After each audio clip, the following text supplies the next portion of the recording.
નમસ્કાર મિત્રો તમે પણ વિદેશ જવાની લાલચમાં ખોટા રસ્તા એટલે કે ડંકી રૂટ અપનાવતા હોય તો આ સ્ટોરી તમારા માટે છે। મિત્રો વાત છે મહેસાણાના એક નાના ગામનો રહેતો આર્યન 24 વર્ષનો તેજસ્વી યુવાન હતો। ગામના ચોરે બેસીને જ્યારે તે તેના મિત્રોના ઇન્સ્ટાગ્રામ જોતો ત્યારે તેને લાગતું કે જીવન અહીં વ્યર્થ થઈ રહ્યું છે। કોઈ કેનેડામાં બરફમાં ફોટા પડાવતું હતું તો કોઈ અમેરિકાના ટાઈમ સ્ક્વેર ઉપર ઊભું હતું। બાપુજી, મારે પણ અમેરિકા જવું છે। અહીં ખેતીમાં કે નાની નોકરીમાં કંઈ વળવાનું નથી। આર્યને એક સાંજે તેના પિતા મગન કાકાને પણ કહ્યું। મગન કાકાની આંખોમાં ચિંતા ઉતરી આવી। તેમની પાસે એટલા રૂપિયા પણ નહોતા આર્યનને કાયદેસર રીતે ભણવા મોકલી શકે, પણ આર્યન પર એજન્ટોના સપના સવાર હતા। ગામમાં એક એજન્ટ આવ્યો અને જેણે વચન આપ્યું કે પૈસા પહોંચ્યા પછી જ આપવાના। બસ મેક્સિકોની બોર્ડર પાર કરવાની છે, પછી તો ડોલરનો વરસાદ થશે।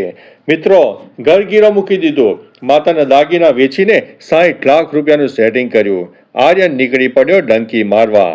શરૂઆતમાં બધું રોમાંચક લાગતું હતું, પણ અસલી નરક ત્યારે શરૂ થયું જ્યારે તેને તુર્કી અને પછી પનામાના જંગલમાં છોડી દેવામાં આવ્યો, જેમાં ભૂખ અને તરસ હતી।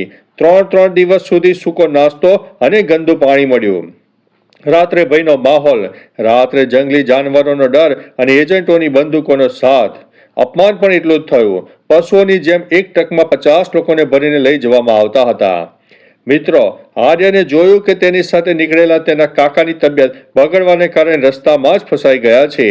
એજન્ટોએ તેમને ત્યાં જ છોડી દીધા। આર્યનને સમજાયું કે આ સપનું નથી, પરંતુ મરજીથી સ્વીકારેલી જેલ છે। મિત્રો, હવે બોર્ડર ઉપરના અનુભવની વાત કરીએ તો મેક્સિકોની બોર્ડર પાસે પહોંચતા આર્યન સાવ હાડપિંજર જેવો થઈ ગયો। ત્યાં તેને ખબર પડી કે ગત રાત્રે બોર્ડર ક્રોસ કરતા એક પરિવાર આખો ઠંડીમાં થીજી જવાથી મૃત્યુ પામ્યો છે। એ પરિવારના માસૂમ બાળકના ચહેરાઓ આર્યનને હચમચાવી નાખ્યા હતા।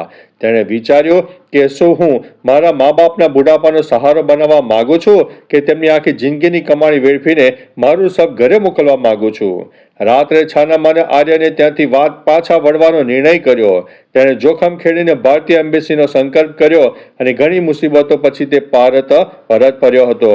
જ્યારે આર્યન ખાલી હાથે અને દેવામાં ડૂબેલો ઘરે પાછો આવ્યો ત્યારે લોકોએ તેની મજાક ઉડાવી, પણ આર્યન હવે બદલાઈ ગયો હતો। તેને સમજાયું કે મહેનત તો ત્યાં પણ કરવી જ પડવાની છે અને અહીં પણ કરવાની છે, તો કેમ પોતાના દેશમાં ન કરવી।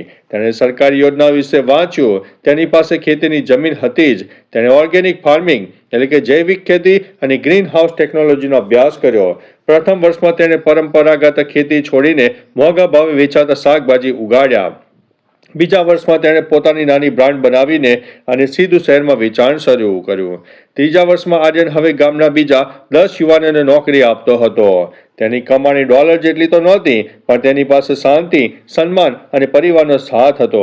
મિત્રો, આ વાર્તા ઉપરથી ખાસ તમને જણાવવું કે વિદેશ જવું એ પાપ નથી, પણ ખોટી રીતે ત્યાં ફસાઈ જવું એ ખરેખર ખૂબ જ ચિંતાજનક વિષય કહી શકાય છે। તમારું નસીબ વિદેશની ધરતીમાં નથી, તમારી આવડત અને મહેનતમાં છે।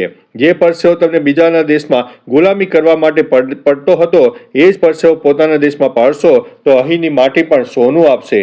મિત્રો, ખોટા રસ્તે જનારા લોકો આ 3 પ્રશ્નો પૂછો તેમને। શું તમારા પરિવારને કાયમ માટે રડતા જોવા માંગો છો? શું તમારી જિંદગીની કિંમત એક એજન્ટના થોડા રૂપિયા જેટલી છે? શું તમે દેશમાં જઈ રહ્યા છો ત્યાં બીજી શ્રેણીના નાગરિક બનીને છુપાઈને રહેવા માંગો છો? તો મિત્રો, આ ઉપર તમે શું હવે કમેન્ટ કરશો એ પણ જણાવજો। શું ખરેખર આવી રીતે જવું જોઈએ? તો ચાલો મિત્રો, ફરીથી એક મોટિવેશનલ સ્ટોરી લઈને મળતા રહીશું। ત્યાં સુધી અમને રજા આપશો। નમસ્તે।